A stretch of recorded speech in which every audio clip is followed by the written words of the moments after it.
UTL solar solar लावणार आणि सबसिडीही मिळवून देणार। अजित पवारांच्या चिंतेमध्ये वाढ। शिखर बँक घोटाळा प्रकरणी मुंबई पोलिसांच्या गुन्हे शाखेच्या क्लोजर रिपोर्टला विरोध करणाऱ्या 4 याचिका दाखल। 5 ऑक्टोबरला सुनावणी। अहमदनगरमध्ये सकल हिंदू समाजाच्या मोर्चावेळी राणेंकडून मिनारच्या दिशेनं बंदुकीनं गोळी मारण्याची ॲक्शन। अनधिकृत मिनार आणि मझर असल्याची नितेश राणेंची प्रतिक्रिया। मातोश्रीवर जाऊन उद्धव ठाकरेंना 2 लाखांचा डीडी द्या। ठाकरेंविरोधात याचिका दाखल करणाऱ्याला कोर्टाचा दणका। दिलेला अंगारा न लावल्यानं अपमान झाल्याचा बंजारा समाजाच्या एका महंतांचा आरोप। राष्ट्रवादीची जनसन्मान यात्रा बारामतीमध्ये दाखल होणार। अजितदादांच्या सभेच्या ठिकाणाची पार्थ पवारांकडून पाहणी। पार्थ पवारांच्या पदाधिकाऱ्यांना सूचना। अजित पवार गटाचे रामराजे नाईक निंबाळकर तुतारी हाती घेण्याची शक्यता। रणजितसिंह नाईक निंबाळकर आणि जयकुमार गोरेंबाबतच्या तक्रारीची दखल न घेतल्यास तुतारी हातामध्ये घेऊ, रामराजेंचा इशारा। ठाकरे गटाचे नेते भास्कर जाधव आज राजकोट किल्ल्यावर जाणार। शिवरायांचा पुतळा पडलेल्या ठिकाणाची पाहणी करणार। शिवद्रोही सरकारला गेट आउट ऑफ इंडिया म्हणा। शिवरायांचा पुतळा कोसळल्यानंतर मोदींनी मगरुरीनं माफी मागितली तेव्हा एक हाफ उपमुख्यमंत्री हसत होते। उद्धव ठाकरेंचा हल्लाबोल। ठाकरेंनाच 2 वर्षांपूर्वी महाराष्ट्राच्या जनतेनं गेट आउट केलं। दंगली होण्यासाठी मवियाचा लोकसभेपूर्वीही प्रयत्न। येत्या काळामध्ये मवियाला जनता नक्की जोडे मारेल। मुख्यमंत्री शिंदेंचा पलटवार। औरंग्याच्या पिलावळीनं दुसऱ्यांना शिवद्रोही बोलू नये। उद्धव ठाकरे पाकिस्तानी एजंट। नितेश राणेंची ठाकरेंवर टीका।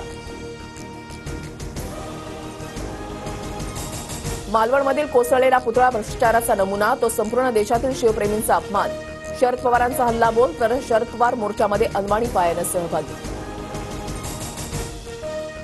अंगाशी आल्यावर माफी मागण्याचा मोदींचा प्रयत्न। पंतप्रधान मोदींच्या माफीवर शरद पवारांची टीका तर सावरकर आणि शिवरायांची तुलना होऊ शकत नाही, पवारांचं वक्तव्य।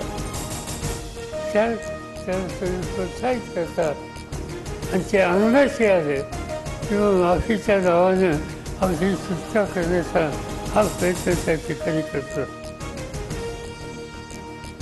मवियाच्या 8 जागांवर मी सभा घेतल्या, त्या 7 जागा निवडून आल्या। सामाजिक कार्यकर्ते श्याम मानव यांचं वक्तव्य तर आपण सर्व मवियाच्या उमेदवारांना निवडून आणू, श्याम मानव यांचा दावा।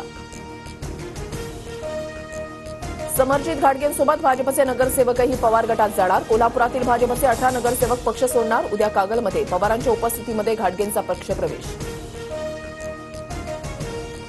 पुण्यामध्ये राष्ट्रवादीचे माजी नगरसेवक वनराज आंदेकरांची गोळ्या झाडून हत्या। 3 जण पुणे पोलिसांच्या ताब्यात।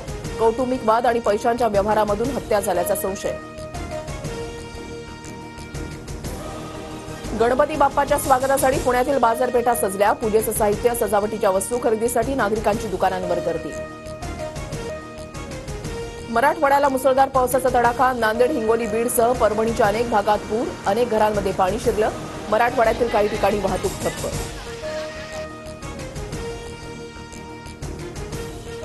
विदर्भात वाशिम जिल्ह्यामध्ये मुसळधार पाऊस। वाशिममध्ये लेंडी नदीला पूर तर शेतीचंही मोठं नुकसान। आंध्र प्रदेश आणि तेलंगणा राज्यामध्ये पावसामुळे अनेक नद्यांना पूर। 126 रेल्वे गाड्या रद्द। एनडीआरएफची 25 पथकं तैनात। गुजरातमध्येही पावसामुळे जनजीवन विस्कळीत।